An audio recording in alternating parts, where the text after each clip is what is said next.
In today's video, I'm going to teach you how to connect Stripe to Big Cartel. This will allow you to accept card payments from customers directly through your online store. First, log into your Big Cartel account and open your dashboard. From there, go to the Settings section where your store configuration options are located. Next, click on the Payments or Checkout area. This is where you choose how your store accepts payments from customers. Now, select Stripe as your payment method. You will be redirected to Stripe's login or sign-up page. If you already have a Stripe account, simply log in. If not, you'll need to create one by entering your business details and bank information.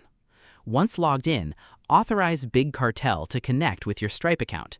This step links your store so payments can be processed automatically.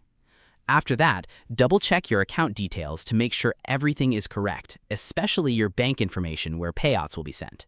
Finally, click Save to confirm the connection. And that's it. Your Big Cartel store is now connected to Stripe, and you're ready to accept card payments from customers worldwide.